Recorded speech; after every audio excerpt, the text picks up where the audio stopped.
Hi, and welcome back to Dark Days Radio. I'm Chris, and this time we're talking some more about Warmachine. So, last time I talked about why I like the setting, how I'm obviously somewhat tied to the setting because I write for the RPG, what I like about the gameplay of the war game, about the mechanics, and how that compares to other war games, popular war games on the market.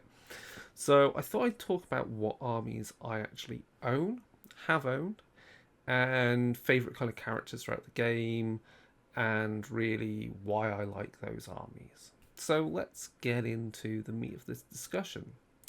So, as I explained, my first army was Cygnar, and I was quite captured by the look of the models. They were nice, chunky. Though you may think they're in blue armor, does that make them the good guys? No, Cygnar has a complicated history. And then I was really into one of the main warcasters at the time for them. They had three. There was Commander Striker. There was Victoria Haley, who could do time manipulation, and then we also had Lieutenant Alistair Kane, who was this gun mage. He could fire lots of shots. In fact, his original feat was he could shoot each model that he could see in line of sight, in range, on his feet, which was crazy. Like, he could just kill entire units, like lots of units around him. A bit more toned down now, but still synergizes with gun mage units really well. And so I really love that character. And so I built up an army as I got back into it when I was in Germany of a gun mage army. You know, I had units of gun mages, one painted up as Lealese gun mages, so the Order of the Amethyst Rose rather than the Order of the Arcane Tempest, which are those orders are the training schools of gun mages in Cygnar, which is the Arcane Tempest, and Amethyst Rose, which is the ones in Lael. And then I also had in that army a unit of Stormblazers, which I hope we get to see something similar to in the Gravedigger army. Great to have some mounted in some way gun mages. So I was really into having a gun mage army, having units that work with it. I had Alexia in that army who had a unit of undead with her. I really like the idea of good guy undead. So you had Alexia with her undead with the gun mages. As the gun mages killed enemy units, you would raise them and add them to the ranks of your own undead unit that Alexia was controlling. It's the army which I still kind of use in a way with new version of Alexia with Alistair Kane, what I like to call the dead man's hand, because Kane is a bit of a gambler, wheeler dealer, risk taker. So yeah, that was the one army I had. Then I had Khador based off the plastics they brought out for second edition. So that was Commander Solskjaer. And so I built up an army with that. That had like a unit of, again, so I could do a Death Star with Kovnik Joseph, can't remember his last name, of Winter Corps soldiers. And back in the day, they're called Winter Guard, though. I had some assassins and some other units in there. And of course, obviously, I could utilize Alexia and her unit in that army. So that was kind of fun. I built up a army for my Gatormen around Caliban, and then those were great to use as allies with my Skorne army that I built up, mainly around Hexerus. So lots of swordsmen, with Praetorian swordsmen, and yeah, it was a lot of fun, those armies. Coming back into the game for 4th edition, though, I went with Storm Legion and Khador, because, Storm Legion, Cygnar, Khador, had them before. I've built up from there, so I've got a sizable Khador Wintercourt army with mainly, I've got like 4 well, that's more than that, 5 warjacks now for it, and units of Wintercore. I've got the new version of the Man of War battle suits in there. With Cygnar, I've got, of course, the Kane again, new Kane with his command cadre, and I've built up again. I've got about 4 warjacks there plus Deuce, that's 5, with a lot of the the new version of the Storm Knights. So we've got Storm Legionnaires. So the plot wise with that is that because of the invasion that happened in the plot before 4th edition and an outbreak of diseases and epidemic, it means that the nobility that once filled the ranks of the Storm Knights are, they're not as numerous. So there, you've got this upsurge of people, of the main population, kind of a growth of the middle class, as it were, within Cygnar.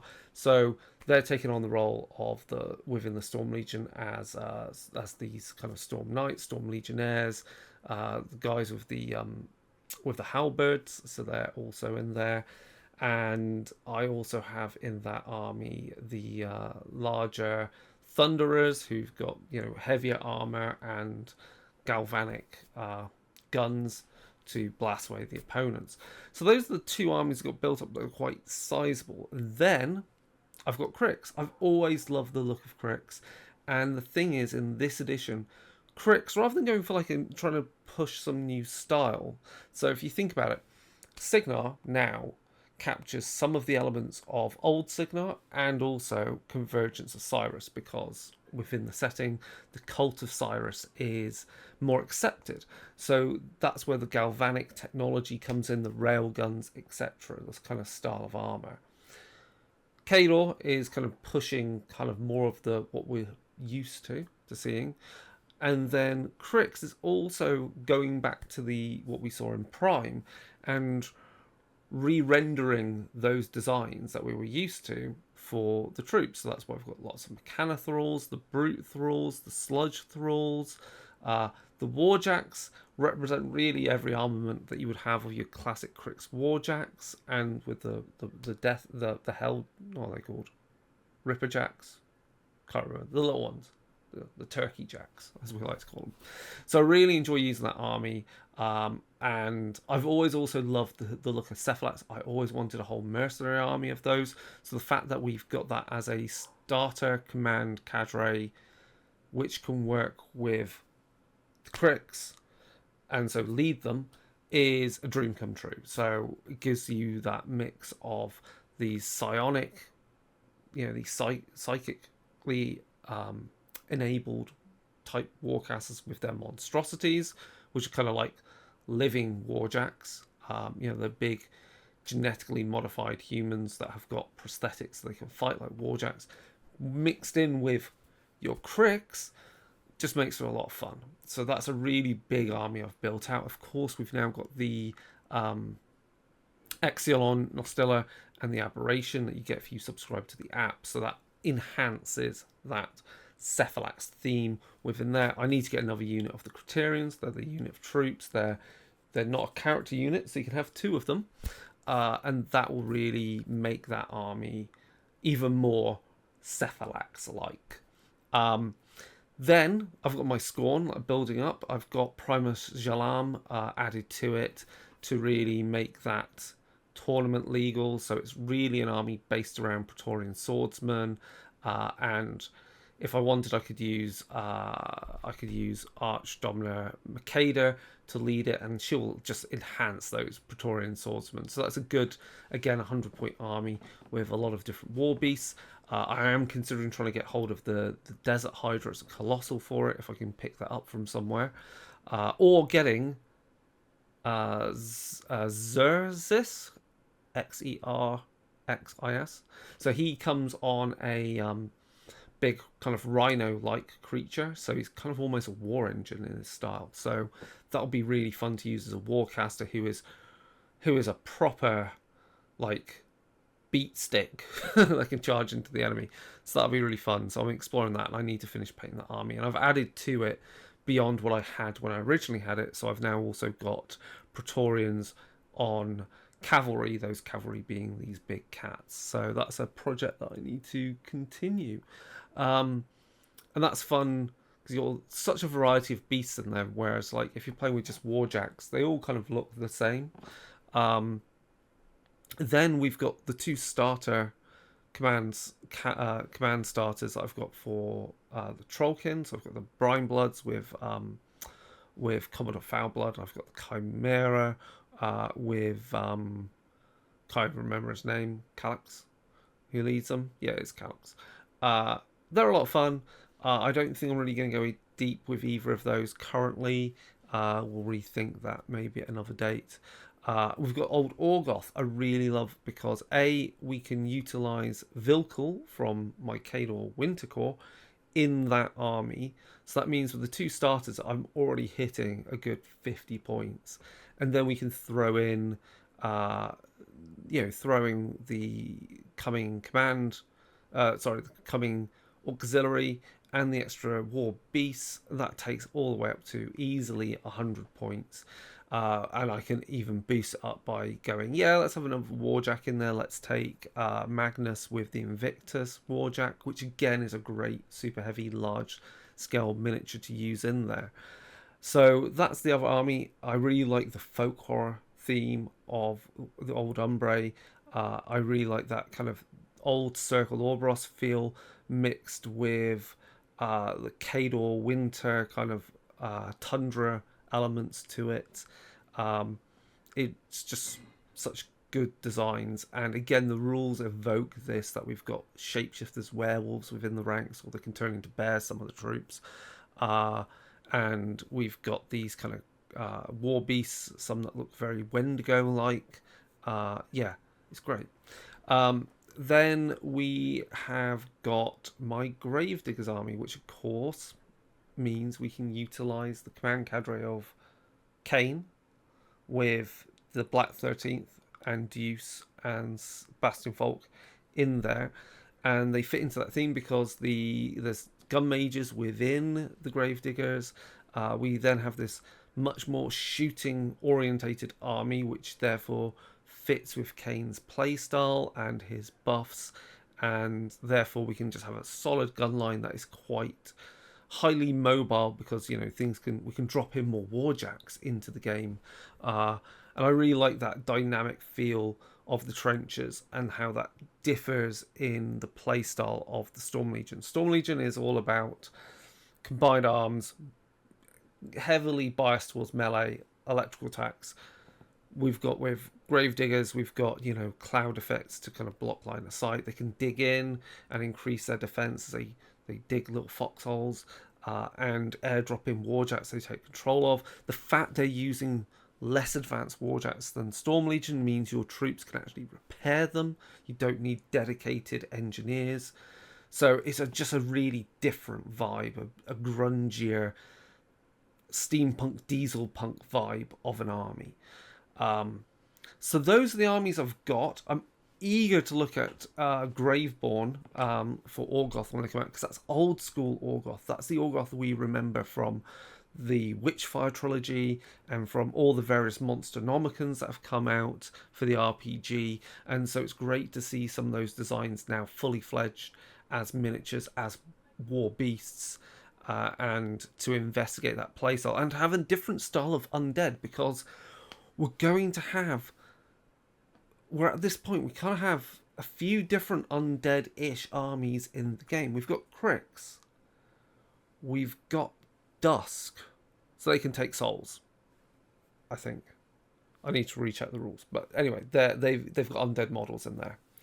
And ghostly ones, because they've got the Eldritch, who are elven priests who became these undead vampiric kind of creatures due to the death of their gods. And then we've also got the Graveborn, another type of undead army. So we're getting this undead war going on between the Orgoth and the Cryx. And even the Cryx are kind of like, we hate the Orgoth. We need to get rid of them. So those are the armies I've got. You'll see pictures, obviously, as we've been chatting about this, you'll see pictures of all the stuff I've got. And again, I've really dabbled with the armies. I don't feel like I've had to spend loads to collect lots of armies. Whereas like if I'm playing Warhammer, there's a lot to paint. And, I can reuse certain units, certain warjacks, certain mercenaries in different armies and get the most out of them. So, for example, Alexia works in Cygnar and Khador. She won't work for Cryx or any of the other armies. I've got Exion and Stilla with the Aberration, and I've got Magnus with the Invictus. They work in any army, which is like a good solid 20 points of your army in that huge, super heavy creature, warjack, whatever, fighting with an extra journeyman warcaster that you can utilize. I've got another merc to still paint. I've got prisoner, I can't remember her name. There you go. So she works for Khador and Orgoth because she's got a fell blade. That's obviously filled with souls. And these old Orgoth like soul kind of magic going on. And it drives her mad. And then whatever armies I got, well, yeah, that's basically it at this point. I've also got, for kind of a laugh, I've also got the original Magnus and battle group from MK1 Warmachine. I've got Sorcerer and her battle group from MK1 Warmachine. So I'm going to plan to paint those up. And it might be really interesting to do a little battle report with those battle groups playing first edition Warmachine, just to show you how that game and its rules compared to now has barely changed. Anyway, that's what I've got. That's my armies. You'll see images on there. You got any questions about them, paint schemes, how they play, etc. I've got a series I'm doing, slowly doing a series on short YouTube, TikTok videos on what each of the armies is like, and they're kind of like this play style and a bit of their background. We'll start going into more detail, I'm sure, at some point. It'd be really interesting to look at each of the warcasters and warlocks within the current setting and why they're really interesting characters, very nuanced, and are they good guys? Are they bad guys? What do they want? Things like that. But that's it for now. So thank you for listening. Got any questions? Drop them in the chat. Obviously, go to the other video about why I like Warmachine and why it's my wargame of choice. And I'll see you soon. We've got more content coming out. And that's all for now. So goodbye.